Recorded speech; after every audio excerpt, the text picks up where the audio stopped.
nabad saaxiibayaal soo dhawaada caawa waxaan halkan ku sharxi doonaa sidee Facebook-gaaga ku ogaan kartaa muuqaalada copyright-ka ah ee lagugu haysto. Yacni page-kaaga ayaad soo dhigtay muuqaal, sideed ku ogaan kartaa in muuqaalkaasi uu copyright leeyahay ama copyright lagugu qabsanayo, ama sidee ku ogaan kartaa report copyright ah ee ay shirkadda Facebook kuu soo dirtay ama muuqaaladaada muuqaal ka mid ah lagu haysto. Sideed ku ogaan karto ayaan muuqaalkan kugu soo gudbin doonaa. haddii aad halkan ku cusub tahay fadlan subscribe saar, sidoo kalena like saar muuqaalkan, siina share gare oo saaxiibadaada kale la wadaag si ay uga faa'iidaystaan muuqaalkan.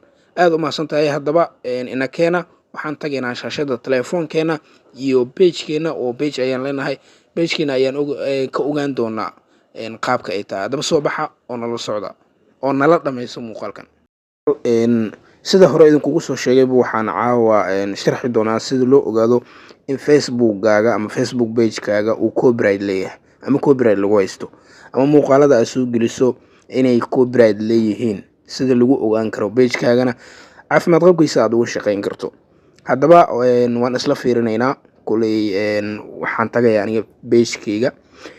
aniga page-kayga waa kana. kuley page-kan ayaan leeyahay. haddaad meel ku aragtana soo follow gare. page-kan Jof Media ayaan aniga leeyahay 67,000 oo qof oo saaxiiba ay igu xiran, way mahadsan yihiin. muuqaal ayaan kusoo gudbiyaa. kuley halkaas ayaad nagala jaan qaadi kartaa. waa Facebook page-keena rasmiga ah. huwa tahay haddii aan fiirino sida loo ogaan karo, sidee ayaad ku ogaan kartaa in Facebook page-kaaga muuqaaladiisa copyright lagu haysto. haddaba waxaad imaanaysaa halkan baa imaanaysaa. waa tahay halkan baad imaanaysaa. halkaas waan gartay. markaad tagto ku dhufato hoosaad u soconaysaa.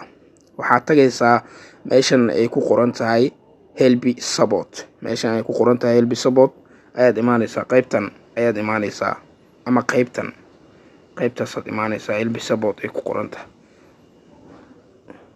kadibna waxaad sii tagaysaa qaybtan ay ku qoran tahay support inbox. qaybtan ay ku qoran tahay support inbox waad aragtaa saa u malaynayo. qaybtaasaa imaanaysaa. meeshaasaad imaanaysaa. markaa ku dhufato waxaa kusoo baxaysa laba qaybood. qayb ay ku qoran tahay reports about others, email ay ku qoran tahay your address, meel ay ku qoran tahay. yacni labadan qaybaa kusoo baxayso oo aad ujeedo, qaybtan iyo qaybtan. labadaas qaybba waa laga ogaadaa oo ay ku soo dirayaan. waayo muuqaalka aad soo geliso haddii report lagu soo dhahay oo copyright lagu haystana qaybtaas koraad ka arkaysaa. haddii arrimo kale lagu haystana halkaas ayaad ka arkaysaa oo qaybtan hoose. haddaba qaybtan koowaad maxay tahay? qaybtan koowaad ee ay ku qoran tahay report about others maxay tahay? meeshaan qaybtaasaan sharxi doonaa.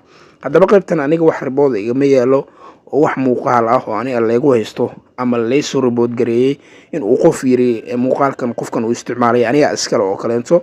qaabkaas weeye. yacni in muuqaal qof kale intuu Facebook-giisa aad ka soo qaado ama YouTube aad ka soo qaado oo aad soo geliso ayaa waxay ka dhigan tahay in qofkaas aad ka soo qaadatay uu ku soo report gareeyo, uu ku yiraahdo muuqaalkan aniga iskale. qaybtan ku xigtana muuqaalada halka lagu dhigo weeye. muuqaalada copyright-ka lagugu qabsado qaybta report-ka lagu soo dhigay. laakiin muuqaalada kaleento qaybtan maxay tahay horta? qaybtan your address maxay tahay? yacni muuqaalada ay ku jiraan muuqaalo waxaa jira copyright lagu qabtay oo ama copyright leh oo YouTube-ka yaalo ama Facebook yaalo, oo aad soo qaadatay muuqaal aad sameynaysid wax uga baahatay oo aad ku dhex dirtay muuqaalka noocaas ah. yacni qayb yar oo aad soo qaadatay muuqaalka ku dhex jirto ayaa copyright lagu haystaa. marka wixii muuqaaladaas ah halkana lagu soo gelinayaa oo waa digniin oo ka bixi ah. aniga hadda waxaa ii yaalo hal muuqaal. halkaas muuqaalna waa warbixin aan sameeyey. kuley muuqaalkana laygu haystaa. hadda muuqaalka dhan layguma haysto, laakiin muuqaal yar oo uga baahday oo aan YouTube kala soo degay ayaan geliyey. muuqaalkaas ayaa laygu qabsaday. kadibna waxaa weeye review ayaa lagu sameynayaa. dartaan waa ka garbaxay adigu saa u fahmi karto. yacni marka Facebook dacwadda waan gudbistay. kuley muuqaalka in laysoo diyaar rajeynayaa maalmaha soo socda. marka halkaasaad ku ogaan kartaa in copyright muuqaalkaaga lagu haysto iyo in kaleento halkaas ayaad kala socon kartaa. waa mahadsantihiin saaxiibadeena. fadlan subscribe garee muuqaalkan, like saar si uu meel fog u gaarana sii share garee.